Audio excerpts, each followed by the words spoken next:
जो हमने कही। स्वागत है आपका डिजायर न्यूज के आज के एपिसोड में। शुरुआत करते हैं पहली खबर से।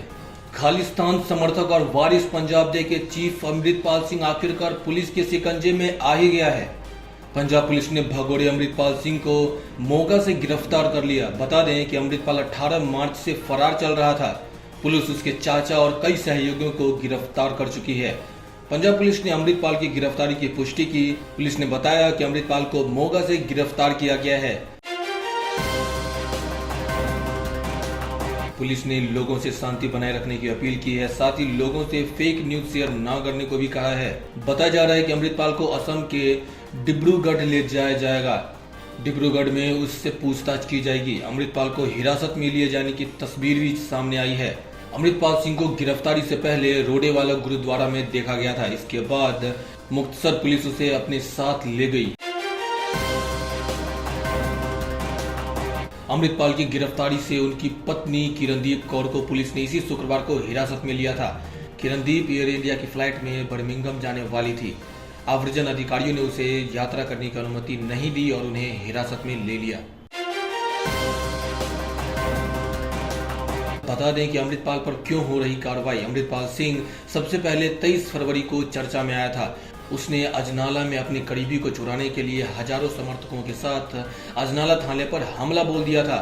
इस हमले में 6 पुलिसकर्मी जख्मी हुए थे। इसके बाद उसने कई टीवी चैनलों में दिए इंटरव्यू में अलग खालिस्तान की मांग की थी।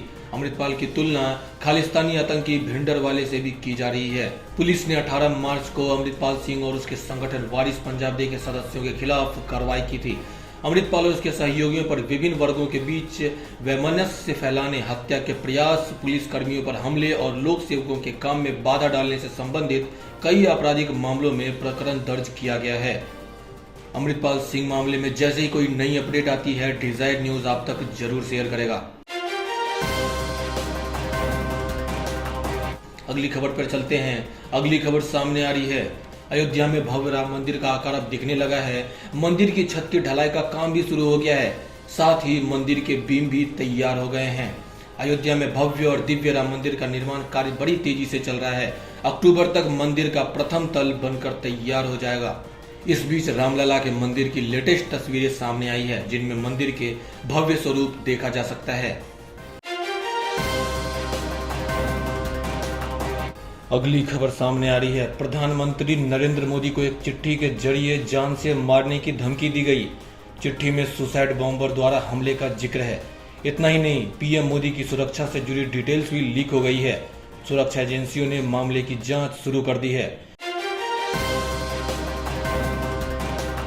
केरल बीजेपी ने इस पर राज्य सरकार को घेरा है और आरोप लगाया कि गृह विभाग पूरी तरीके से चरमरा गया है। बता दें कि कोची के एक निवासी द्वारा यह चिट्ठी लिखी गई थी। मलयालम में लिखी चिट्ठी बीजेपी प्रदेश अध्यक्ष के सुरेंद्र के दफ्तर में आई थी। धमकी भरे पत्र को केरल बीजेपी को प्रदेश अध्यक्ष ने बीते सप्ताह पुलिस को सौंप दिया था।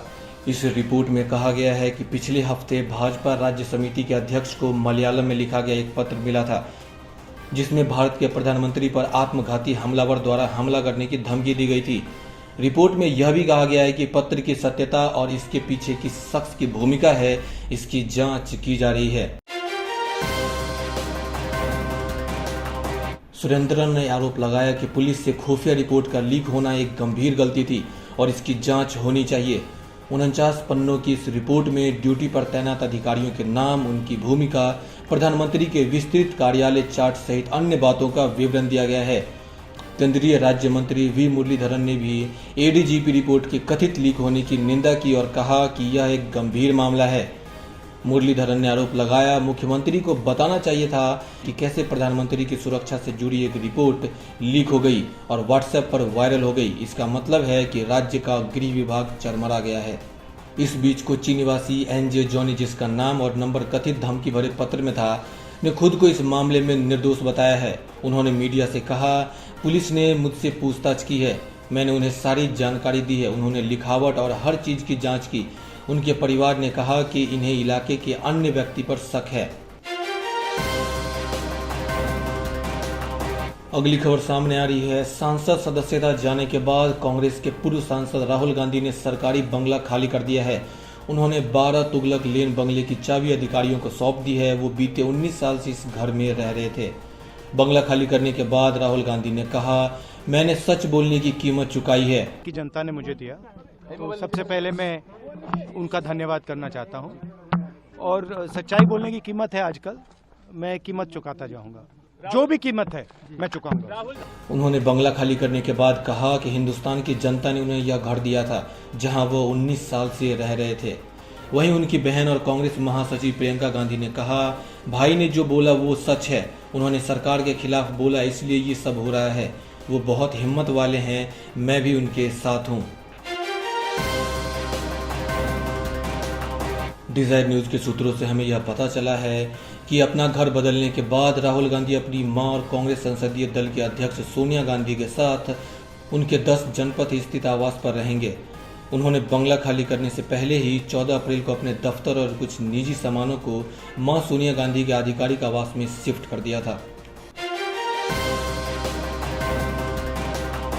अगली खबर सामने आ रही है।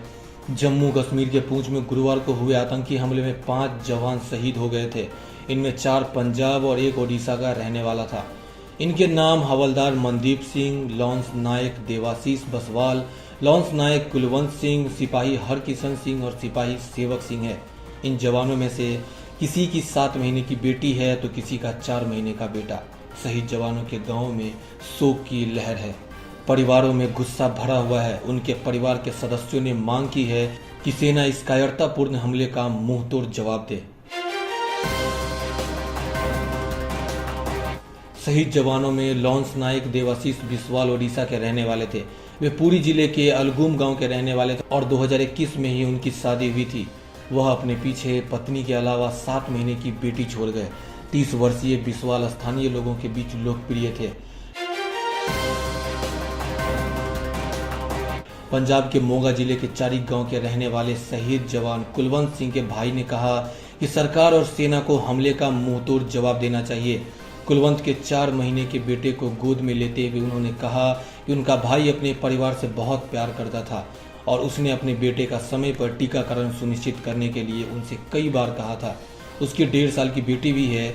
ग्रामीणों ने कहा कि कुलवंत के पिता भी सशस्त्र बलों में थे, कारगिल युद्ध में मारे गए थे। तब कुलवंत की उम्र लगभग 2 साल की थी।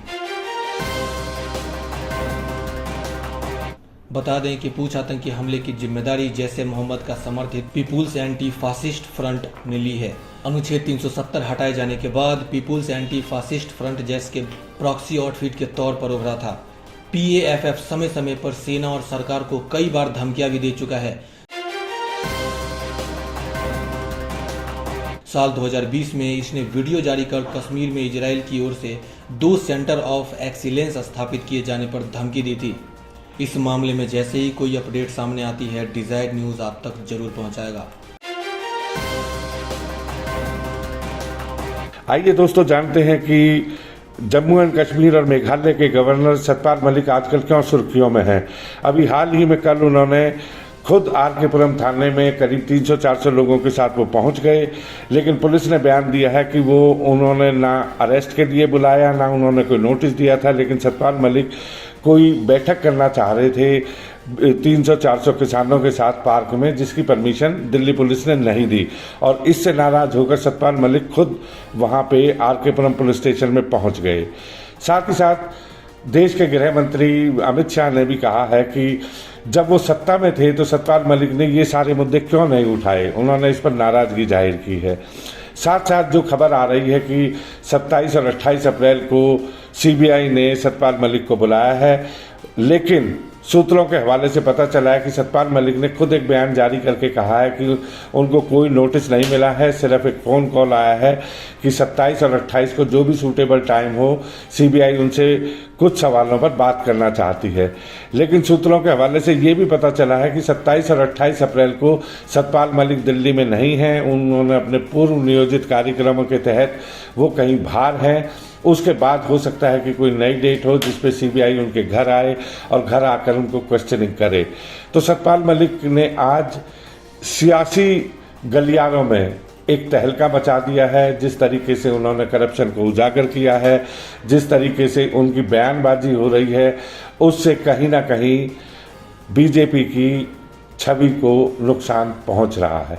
क्योंकि अगर खुद घर का भेदी लंका ढाई की बात करें तो आज सतपाल मलिक इतने सालों के बाद अगर उभर कर आए हैं और उन्होंने अपनी बातों को रखा है तो ये भी एक बहुत बड़ा लोगों के सामने क्वेश्चन मार्क खड़ा करता है कि आखिर इतने दिनों तक सतपाल मलिक कहाँ थे। और उन्होंने समय समय पर वो हमेशा बोलते रहे हैं, लेकिन इतना बड़ा किसी केस के अंदर नाम लेकर, जिस तरीके से नाम लेकर उन्होंने भारतीय जनता पार्टी पर आरोप लगाए हैं, साथ ही साथ उन्होंने एक चीज़ का जरूर ध्यान रखा कि जब उन्होंने इस करप्शन के बारे में नरेंद्र मोदी से बात करी तो नरेंद्र मोदी जी का एक ही बयान था कि सतपाल मलिक जी, हमारी सरकार करप्शन को किसी भी हाल में बर्दाश्त नहीं करेगी। ये बात खुद सतपाल मलिक ने अपने कई इंटरव्यूओं में भी कही है।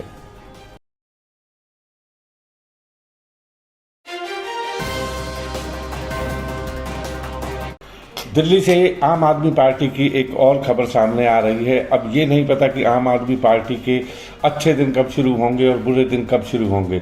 आम आदमी पार्टी के राज्यसभा सदस्य संजय सिंह ने आबकारी नीति के मामले में आरोप पत्र में फर्जी तरीके से उनका नाम शामिल करने को लेकर प्रवर्तन निदेशालय ईडी के अधिकारियों के खिलाफ ही आपराधिक मानहानि का नोटिस भिजवाया है। संजय सिंह ने ईडी के डायरेक्टर संजय कुमार मिश्रा और कथित आबकारी घोटाले मामले की जांच कर रहे जांच अधिकारी जोगिंदर को मानहानि का नोटिस भेजा है। शायद ही ये पहली दफ़ा हुआ होगा कि हमेशा ईडी नोटिस भेजती थी।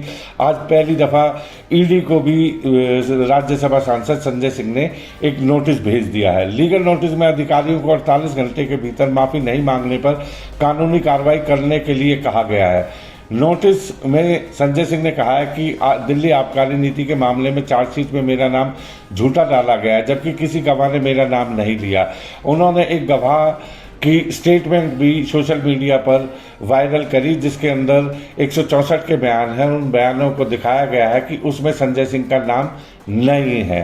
अब आगे देखते हैं कि किस तरीके से ईडी का क्या रिएक्शन रहेगा।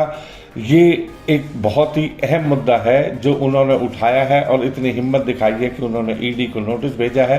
ईडी अब इसके बारे में क्या जवाब देती है ये आने वाला समय ही बताएगा।